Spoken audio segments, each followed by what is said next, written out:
was working on a company called Public Demand, which was pretty much an early social customer service. It took me about a year to raise $250,000 in Texas. It took me 6 weeks to raise $1.2 million in Silicon Valley.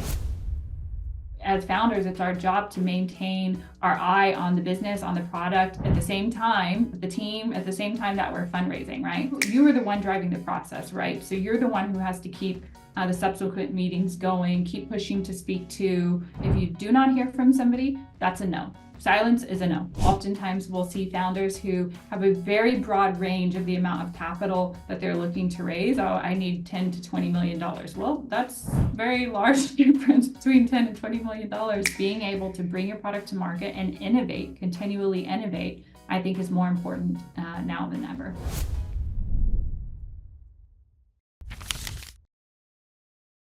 Hello and welcome to the Fundraising School. I'm Laura Gaviria Halavi, and today we're hosting Courtney Powell, the CEO and managing partner of 500 Global. Courtney is a seasoned entrepreneur and investor with a wealth of experience in scaling startups. In our conversation, Courtney will share her perspective on the global investor landscape and the shifts shaping the future of fundraising. We'll explore practical tips for building international networks and hear Courtney's advice on what it takes to secure funding across borders. This episode is perfect for anyone looking to fundraise. Welcome, everyone. This is our final week of the Fundraising School, and this would be our final bonus session for this season. And I'm super happy to welcome a good friend, Courtney Powell. She's the COO and managing partner of 500 Global, and she's tasked with helping the firm scale globally and explore new opportunities across markets. Based out of Saudi Arabia. She's connected today out of Riyadh. Courtney has a strong background in entrepreneurship and corporate development. She's the founder of Public Demand and participated in 500 Startup Seed Accelerator, and later became the CEO of Agent Pronto, one of the largest real estate agent referral service in North America, which was ultimately acquired by Fidelity National Title Group.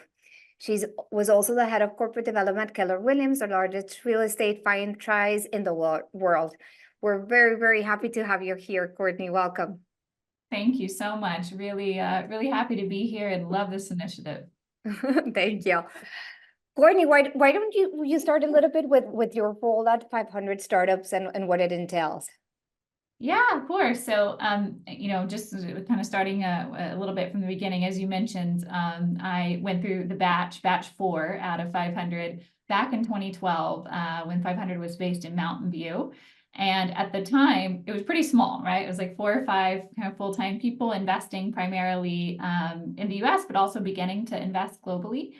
And by the time I joined 500, it had grown pretty significantly. So I joined in 2019, and really my role was to help to scale out the firm. So institutionalize the firm, scale out the firm. And today we are investing in 92 countries, managing almost $3 billion in AUM, have invested, made over 3,000 or nearly 3,000 investments. It's nearly 6,000 founders. And I just feel like I have the best job in the entire world, getting to speak to just hyper motivated, hyper talented people all over the world, day in and day out. And obviously as a founder, I just want to spread the access to entrepreneurship. We've been really fortunate. And of course, I think most of the people on the call and whoever's going to listen to this knows about 500, but can you explain a little bit the stages that you invest in? Yeah, so initially 500 was primarily doing accelerator and seed stage investing, but today 500 invests really multi-stage. So our goal is to be able to invest founders, like we like to say, first check to last. So we have funds that are investing at seed, funds that are investing just for accelerator participants, funds investing at Series A, Series B, and moving into even later stage now. And then we've also done other SPVs or smaller funds just to invest in our companies, even through pre-IPO. So 500 today, not just an accelerator, has scaled really massively and invest all along the life cycle of your founder, if you're a startup. And taking advantage that you mentioned you participating in batch 4 of 500 in the accelerator that was for seed stage. What was your learnings about participating in an accelerator of that sort? Yeah, so I mean, back then, the accelerator concept was still like pretty nascent. Y Combinator started in 2005, Techstars started in 2008, and then 500 came online in 2010. And the real kind of interesting twist, I would say, at that stage was really the fact that you were having operators become investors, because prior to that, it was all very kind of white tower. You had bankers coming in and being VCs. And that era of accelerators was really the first time that you were able to go spend, in my case, I think it was 12 weeks in Mountain View, and really just get hard-earned lessons from people who actually knew what they were talking about. I'm from Texas originally. I was working on a company called Public Demand, which was pretty much an early social customer service. It took me about a year to raise $250,000 in Texas. It took me 6 weeks to raise $1.2 million in Silicon Valley. And certainly that was on account of 500's network and being in Silicon Valley. And what I learned was that there was extreme value in being around other founders like me, because it just kind of iron sharpens iron. You're feeling that momentum, you're learning from everybody, and you really push each other. And today, I still think that's actually one of the largest values of participating in a top accelerator. I still talk to my batchmates, like they're my go-tos, right? And so I think once you kind of go to war together, you never forget that feeling. And I think all of the top accelerators have done a really fantastic job of making, kind of keeping that core and getting you exposure to be able to fundraise effectively. Yeah, and I think that is a super important part of accelerators and those types of programs, the community that it gets built of that badge itself and how they become kind of your peers on helping you through different stages. Yeah, and if I could just add one thing too, I mean, particularly because this session is around the global landscape, in nascent and emerging markets, I actually think accelerators are even more important, because you really, especially when you're working with a global accelerator, because it's oftentimes you're needing help to kind of build your network and scale into other markets. You want outside capital coming in when your business is ready to scale beyond just the local capital that's available. And oftentimes global investors will tend to trust people who they've invested with before they're willing to go into a new market and back a founder and co-invest with people that perhaps would be brand new to them. So I also think in nascent and emerging markets, it's a particularly strong signal when you can receive investment from a global accelerator. Absolutely, and it's an amazing way to also build your network beyond your local country. But as you mentioned, the session is about the global landscape of fundraising. Why don't we start with that? Can you share a little bit of a perspective on the current state of the startup fundraising ecosystem, and maybe share the differences between the regions, especially because you guys are in 92 countries, so you have a very clear view of the global landscape. Yeah, so I think, broadly speaking, we all know 2021, early 2022 was pretty much the height, I think, of venture that we'll see for a long time. And then since that time, the valuations as a whole, timelines, decision making, even the number of funds that are actively deploying into new investments have fallen. But over the last 6 months or so, there seems to be a little bit of a thawing, a little bit of a resurgence, kind of worldwide, actually, in terms of investments. Much harder on the fund side, but on the investment side, there's still a lot of dry powder, a lot of money that investors have to invest that hasn't yet been deployed. And we have a particular kind of timeline during which we have to invest that money. I don't know how much you've gone into fundraising like throughout the entirety of the series, if you've talked a lot about kind of the technical structure of funds, but one thing I always like to share with founders that I wish I would have known when I was fundraising was, truly investors have a specific time period that they need to invest during. So it could be 2 years, it could be 3 years, it could be 4 years. They have a specific sector, a specific mandate, a specific check size. All of these things are typically governed by their investing documents. And so all of us have money that we need to deploy. So that money is definitely going to be invested. But I think the change that you're seeing worldwide is that the milestones that you have to hit in order to receive funding have only continued to get higher and higher. And I think particularly the US right now, you're seeing a lot of that. Like there was obviously a really frothy market, deals being done really quickly, and then there was a lot of kind of high profile issues that took place. But certainly, you know, AI coming online, everybody is just genuinely very excited about a new paradigm and feeling, you know, I think it feels really similarly to mobile. And I'm sure those who were kind of in the early .com boom, people are recognizing that this is kind of a generational shift. So I think AI has actually really helped to bring things back much more quickly than it would have otherwise. I think in other markets around the world, I'm just going to go region by region. So if we talk about Southeast Asia, for example, I think Southeast Asia is still a really lively market, but I think worldwide exits, you know, there's this realization happening in venture that venture-backed companies don't necessarily perform differently than non-venture-backed companies when they actually list. And so I think in Southeast Asia, there's been some examples of venture-backed startups who, you know, have listed and haven't done particularly well. And I think that is kind of quieting things a little bit in Southeast Asia in particular. I think when you look over into kind of Korea, Japan, et cetera, I think it's still, you see a lot of local interest for local allocators who are wanting to see those particular markets kind of have more of a catalyst. So you're having a lot of government funds coming in, backing founders directly or backing emerging fund managers or existing fund managers. So I think those a bit of a bright spot. I think EU has it's been pretty tough, especially like more of the Western EU. I think there hasn't been as much of kind of massive successes that we've seen in some cases in the US. So it's always been a little bit kind of slower than the US. And then I think there's just a lot of kind of economic and political upheaval going on. And I think that's actually affected the capital markets and affected the deployment, unfortunately, at the startup level as well. And then finally, as you said, I am today based in Riyadh in Saudi Arabia. And I've been here for 3 years. 500 has invested in this region for over a decade. And the Middle East is certainly booming in terms of capital being invested. And so I think we'll continue to see more and more companies funded who have a strategic kind of interest or reach coming into this region, starting in this region.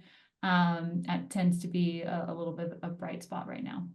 And we're going to see each other very soon in Brazil. How are you seeing Latin America? Yes, so I mean, I think one of the most exciting markets long term for us is really thinking about LATAM in particular. It was actually the first region that we had a non-US fund in beginning in late 2012, early 2013. And we've been particularly pleased with the performance of some of our earlier funds, coming out of that region, led by Santiago, Renee, and Didier, and the 500 LATAM team. So long term, I think from an upside market, we're quite excited to see there has been some really kind of unique models that have come to fruition in the market. I mean, obviously everybody knows about the earlier winners. But now I think we're continuing to invest heavily, even from our global fund. Actually, our later stage vehicles are coming in and investing in some of our companies that the 500 LATAM fund invested in at seed stage. So from 500's perspective, we're actively looking at deal flow across the region, excited to be able to do more and more in Brazil. We do, I see a question that just came in. We do have a portfolio in Brazil, although we have not invested quite as heavily as we have throughout the rest of Latin America. Perfect. Hopefully, as part of the fundraising school, that could potentially change as well. Courtney, you touched briefly about how, because of the tough market in terms of fundraising, milestones have changed significantly when you go and raise a round. Can you talk a little bit of more specifics on how does that translate? What is specifically are now, let's say, seed investors and Series A investors looking for in terms of milestones that were differently or lower in 2021? Yeah, I mean, so the way I tend to describe how investors think by stage. At seed stage, you're typically raising on vision. In many cases, it's still a vision. There may be some limited traction, but it's typically vision. At Series A, there has to be very, very solid traction. At Series B, that's when you're truly looking at scale and growth and kind of later stage capital, unit economics, et cetera. So I think today what's happened is that you've started to see a blend at Series A of needing both traction and unit economics beginning to be at least somewhat viable, somewhat scalable within the conversation, which really was not happening 2 years ago when we were looking at Series A. Now, this is not true for every single sector. For example, as I said, hot sectors are always going to kind of AI is be a little bit different. AI right now, who knows, right? But ARR is typically increasing. The US Series A benchmark around ARR right now is around 3 to 5 million, which is higher, but 25% higher than it was 2 years ago. So you're already seeing kind of an increase in actual hard numbers that investors are looking for. And obviously the terms, depending on where you are fundraising from, the terms have gotten a little bit more stringent as well. And we expect to see. We don't think that the kind of expectations around milestones are going to be reduced anytime soon. Yeah, and it is very different, and especially I'm seeing it as well on seed rounds that before there was no need to show that much traction, and now it's absolutely essential to show that traction before. And as you mentioned, unit economics and traction in Series A becomes now a must. And that is good. I was just gonna say one more term that we kind of glossed over a little bit, but the average time that it is taking to go from raising a price seed round to a Series A round is now over 2 years on average. So that in and of itself has jumped. That's almost 10% from 2 years prior.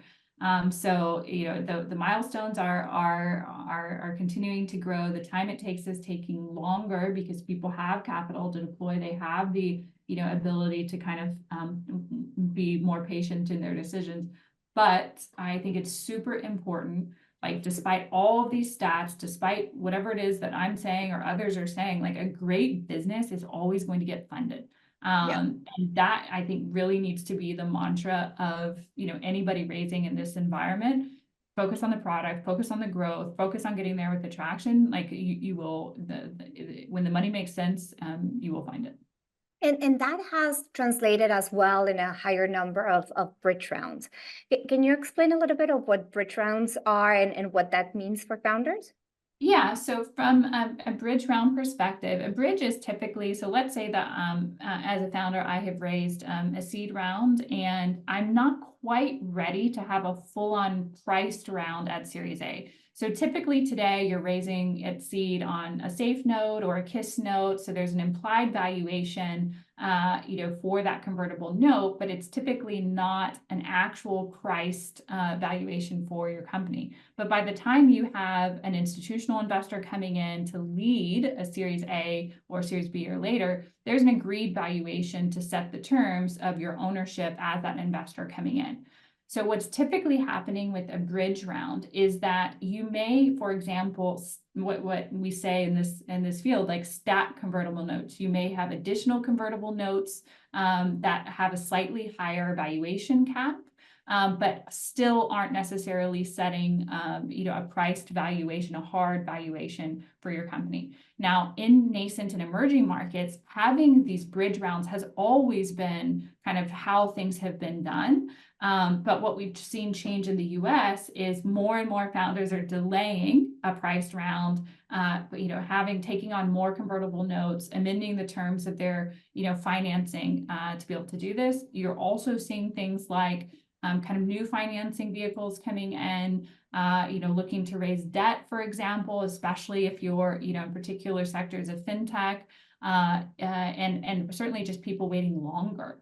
To decide to go to market to fundraise, particularly if they think they're going to have to raise, a down round. So hopefully that's helpful. But the bridge round is the in between your convertible note and typically a priced seed equity round. Yeah. The other thing that I'm hearing a lot from founders is even when they get a lot of interest from investors, they struggle a lot on closing that lead investors. So it seems like now most of the funds are like, okay, yes, we are interested, we like it, but let me know who's the lead, who's putting the terms, and then they go in. How can you advise founders to go through that Yeah. um through that problem, right? Yeah. So, it's interesting. I think whether we're talking about seed, whether we're talking about Series A, I think it changes a little bit when we get beyond Series A. But you really have to think of fundraising as a process. I think as a founder, it's really easy it feels very mysterious in some sense. You believe that it's some magic capability that one founder has that maybe you don't. Like that's really not it. You really have to think of it in terms of a process. And part of that process, especially, in the beginning, is to really make sure that you have identified a target list of investors who have had a track record of investing in either a similar sector, similar model. You need to know the fact that they're actively deploying. And part of that conversation should be, do you lead or do you follow? There are many, many funds, especially today, who may even be super active, kind of publicly, but maybe they're follow-on investors. So it is very fair questions to be asking investors straight away. Are you actively deploying? What is your investment process? Do you lead or do you co-lead or do you follow? What is the typical timeline? All of these questions you need to have prepared in advance and be prepared to ask, and like not be, ashamed or abashed to ask that. That's totally normal, and all of us should be able and willing to answer that. So then, again, if we're thinking about it as a process, we are planning our investor list. We are having kind of relevant, realistic timelines. So as I said, right now it's taking 2 years to raise from series, a seed to a priced Series A. That's an average, of course, it could be less, and we've seen it be less, frankly. So you need to know kind of when you should pick up that process. And then in addition, really, focusing on those that are going to be leading, really spending that time there. It doesn't mean you're not also talking to co-leads or perhaps investors that could fill out your rounds. But you need to be spending the majority of your time in those that are actually going to lead the round, which will create momentum for you during your raise and allow you to create that kind of forcing function to bring others then along with you. So finding that anchor investor is key, having an investor list in advance, really thinking about timelines and realistic timelines for when you need to start raising. And then the hardest part of all, at least that I found, but I think is really important is, as founders, it's our job to maintain our eye on the business, on the product at the same time, the team at the same time that we're fundraising, right? That's a really key element as well, because when you're out there pitching the business and when you're out there, telling the story, you got to make sure, you're not taking your eye off the ball and seeing the traction that you're going to need and seeing the stability that you're going to need to be able to raise the investment and keep growing. And I think what you mentioned of fundraising being a process, it should be taken like that, and it would be like the perfect time to start building your database. And sometimes founders forget to ask a lot of the questions that are needed to understand really what type of investor it is, if they lead, they don't lead, the process, how long does it take them to make a decision, how that works, and also recommendation of potential other investors, even if the investor is not making the introduction, at least that you can map those who are leading in your sector and in your region. That could be important. Yeah, for sure. And, I think another element as well is founders, if you want to know the truth about an investor, go talk to another founder, right? So certainly always, as you're going through this process, asking people for what their experience is super important. Also, your fellow founders may know of investors that you do not. And oftentimes, at least in my experience, founders have been really willing to share with one another to help build out that list even more.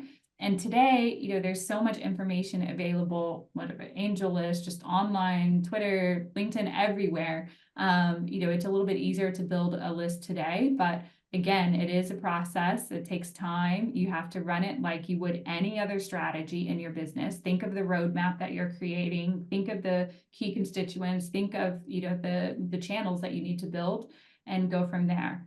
And finally, I think maybe one other thought is, let's say you have a VC or you have a relationship with somebody that's not necessarily going to invest in your business, right?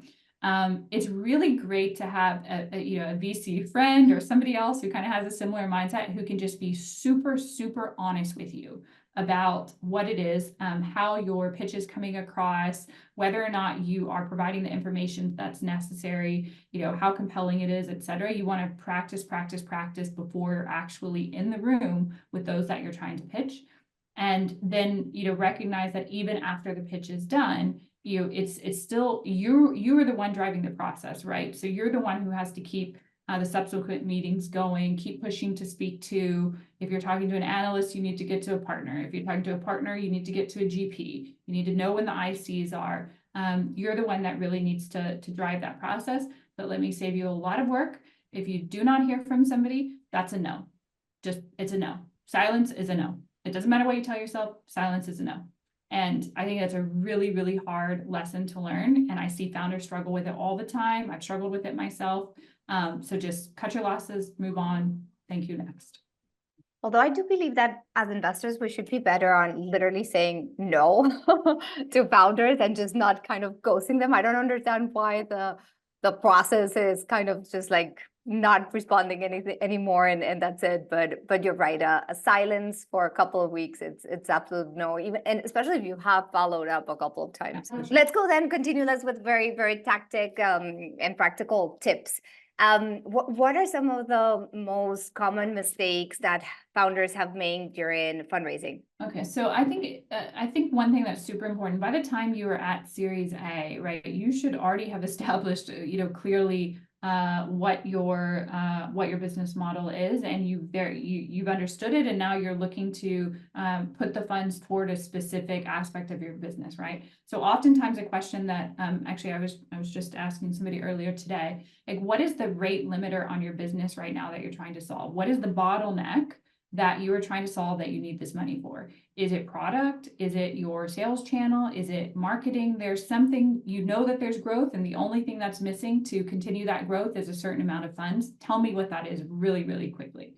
To me, that's super important, because I need to know that you've thought through, right? You know exactly what this is, a competent ask that you're making. I think we also oftentimes will see founders who have a very broad range of the amount of capital that they're looking to raise. Oh, I need $10 to $20 million. Well, that's very large difference between $10 and $20 million. So, are you not clear with what you're going to use the money for?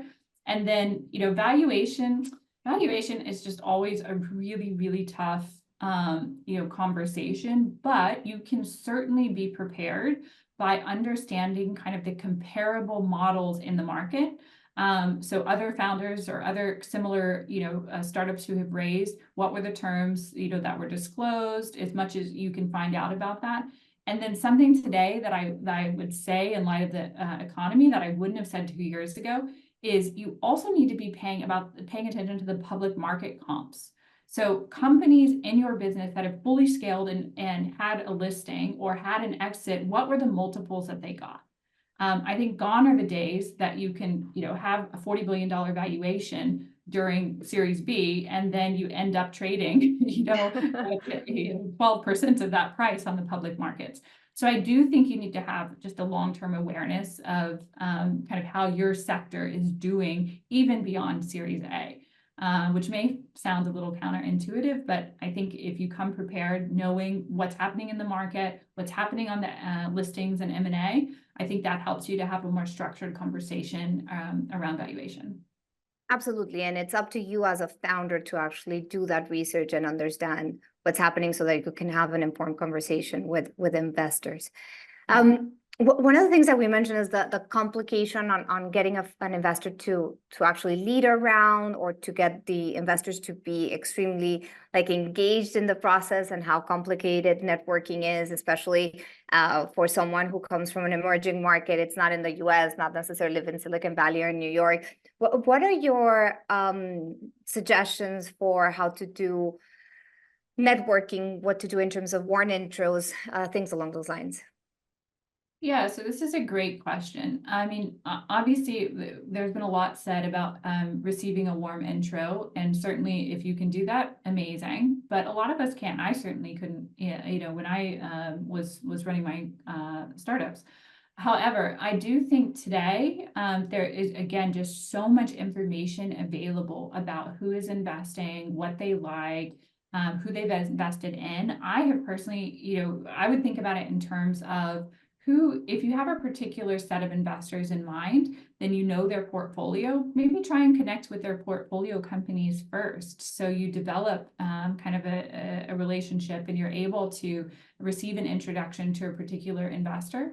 I think those things are always helpful. I think you're also today, whether it's Silicon Valley or whether it's here or in other parts of the world, you still are seeing, investors holding public events, holding events for education, community, show up. I think that's a big part of it.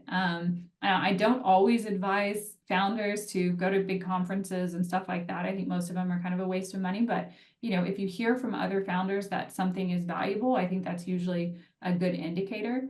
If you are going to be doing cold outreach, and 500 gets tens of thousands of outreaches every single year. The thing that I would love, just put the traction in the subject line. That to me, just if there's one tip, just put your traction in the subject line, because oftentimes people will waste that space and put, hello, nice to meet you, ABC. No, just give me the bullet points. And that will allow me to quickly say, okay, this is something we want to kind of follow up on, or this is what we need to do with it. So get to the traction as much as possible. You need to be building that credibility really quickly. Credibility, I guess at Series A, it really should be around traction. Maybe it's your past investors, but what is the signal that you can use to catch somebody's attention really quickly if you are doing a cold outreach? The second thing I would say is follow up. It is important. I know that I said earlier that if an investor ghosts you just to move on, I would say that is kind of after you've established a connection and then they're ghosting you, okay, move on. But if you haven't yet made initial contact, there's nothing wrong with following up. And in fact, we've had many examples of, folks that we've ended up investing in because they have been persistent, because, maybe if we're talking about the accelerator, they've applied multiple times. So definitely that follow-up is super important, and you would be shocked at how many people do not. And that's actually probably the third point. Once you have had that conversation with an investor, it doesn't matter which level in the firm, you need to follow up on what it is that you say. You tell them you're working on a problem, you tell them you're going to run an experiment, you tell them you're going to go meet person A, B, and C. Make sure that you are, showing them that you mean business and you deliver on what you say, because at all points in the conversation, you are fundraising. There's nothing that's, ever not being considered as a part of their decision-making process.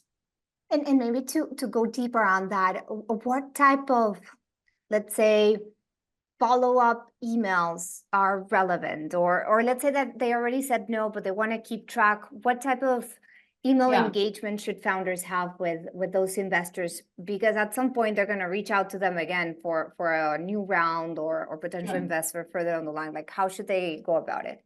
So that's a great question. I really like, again, whether it's on email or frankly, I kind of use WhatsApp more than email these days.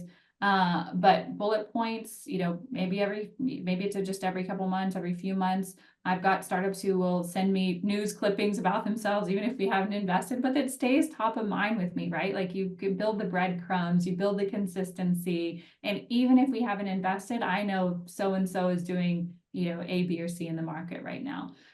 So I think sharing any major update, obviously, if you are then, maybe you get a lead, maybe you get another investor, maybe you get a big customer. All of these things are, important items to communicate. And unless somebody's telling you to stop, reaching out to them, just keep going. That's a good point. Until someone gets annoyed, like, why not? Um, so of course, like, let's say 500 star, like for 500 global, Series A traction is the most important part. Makes total sense. What's next? So let's say, is it important to the team, the narrative of the product and why they are solving that specific problem? How do you think of the rest of the Yeah. things that are important for you? Yeah, I think obviously, I mean, team is just such a huge component. All of us who have run startups know that it's really, really messy in the beginning. Sometimes the team that is able to get through MVP and even into seed, there may need to be changes by the time you even get to Series A. I'm not necessarily saying like founder level changes, but you don't know who you are at seed, right? Mm-hmm. By the time you get to Series A, you know who you are, and therefore you know what skill sets are missing or are needed within your business. So I think the team just becomes even more important at Series A, because you understand kind of what the roadmap is, and you need to know that you have the people that are going to be able to execute and steward this money. And it's moving now beyond the founders, because founders are not going to be the one who are going to solely scale a business at Series A. So by that time, depending on kind of what your model is, you need to be building out a few of the lieutenants who are going to help to scale your business further. Would it make sense? Like, I get that you have to have the lieutenants, let's say, ready, especially because now you understand what are the Yeah. levers that you need to push and the right people that are from there. Is it okay as well to have identified the profile and not necessarily have hired them yet? Just because I mean, part of I the I fundraising will think, go towards yeah, that? it's not like we have unlimited, resources at that stage. So obviously you have to prioritize the roles that you absolutely have to have and have to pay for.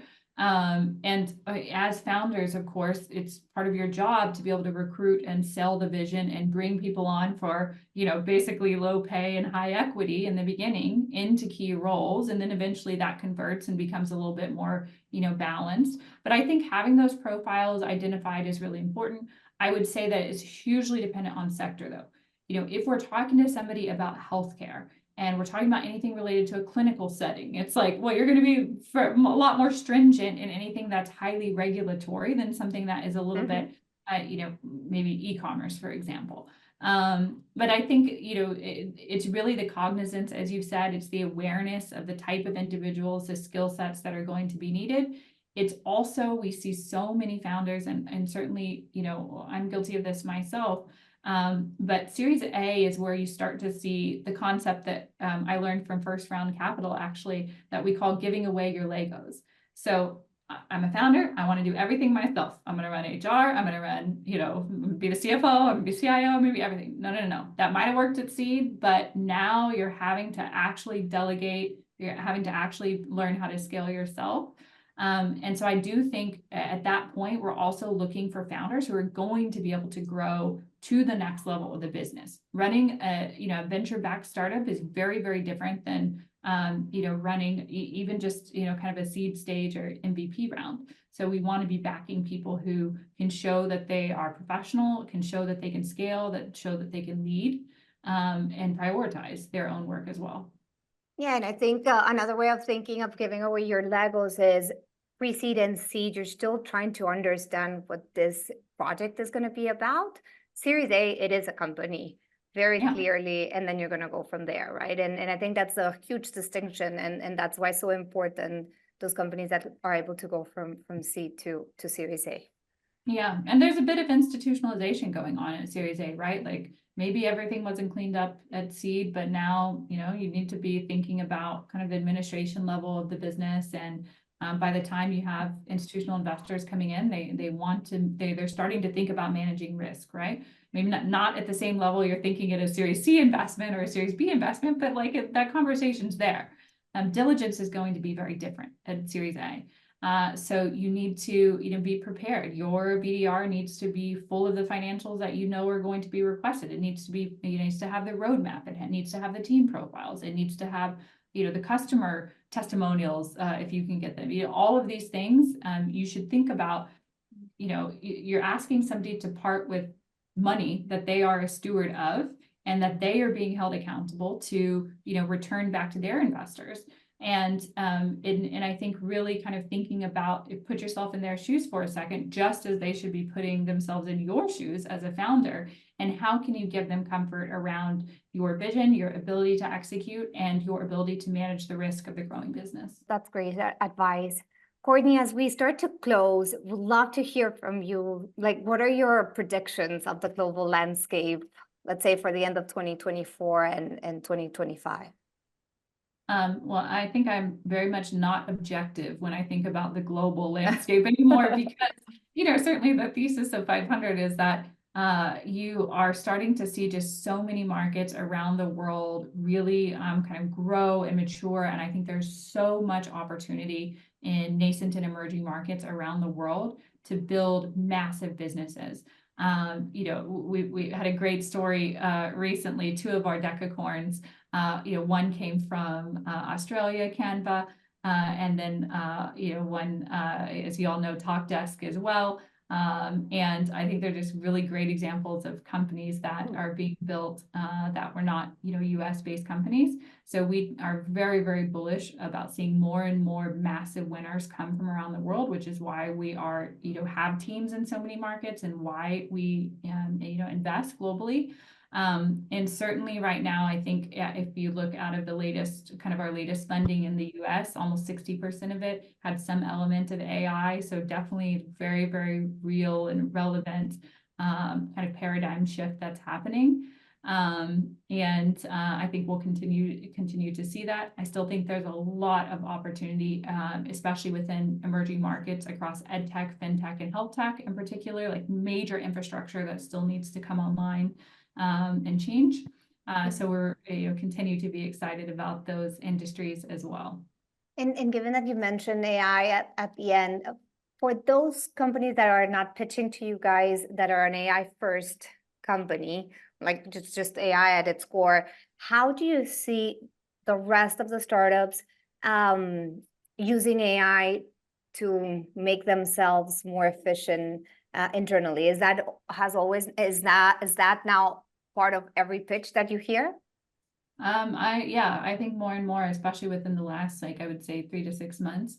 But the way, again, like the beauty of technology has always been that it makes an experience better, faster, cheaper.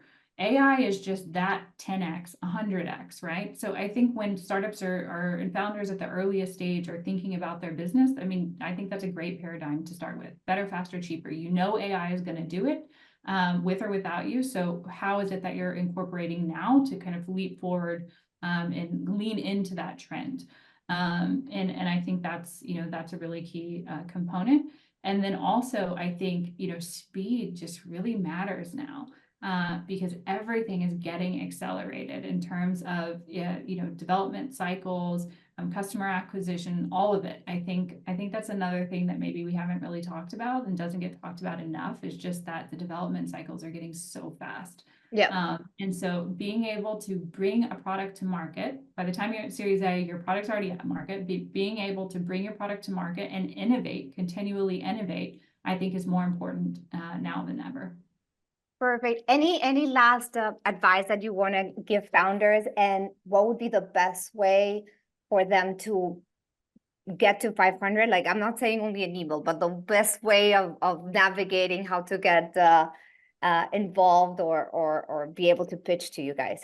Yeah, so a couple different ways. Like definitely 500, if you go to 500.co, we actually have contact information and forms that is literally somebody looks at every single submission, and you will see. So we do a lot of our investing based off of non-warm intros. So we list it by fund, by sector that we're investing in, whether it's a program or not. So 500.co is great. I'm super active on Instagram and on LinkedIn and Twitter, so you can definitely follow me there and reach out. And we are always very good about kind of connecting people as much as we can. But 500, I feel like, is very accessible. Like I said, we host events. I think we hosted something like 130 events around the world last year alone. So definitely be on the lookout to attend that. We do a lot of community events because we want to be talking to brilliant founders like you.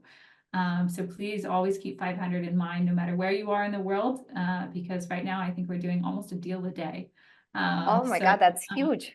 well, yeah, so we want to see, we want to see what you're building. And, you said kind of final piece of advice, like my favorite thing about entrepreneurs is just like, you see the world, you see something that you want to fix and you just do it, right? Other people talk about it, you go out and do it. And that's just like a beautiful thing that needs to really be much more deeply appreciated than what I feel like it is today.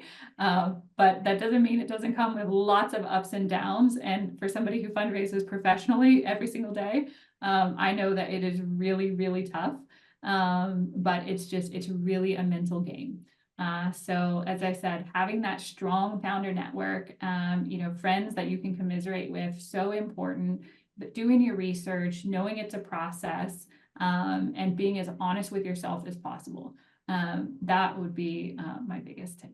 Excellent, Courtney. Thank you so much for your time today and for all the advice and knowledge that you shared with us. And I'll see you soon at FII in Rio. Amazing. Thank you all so much. I really appreciate it, Laura.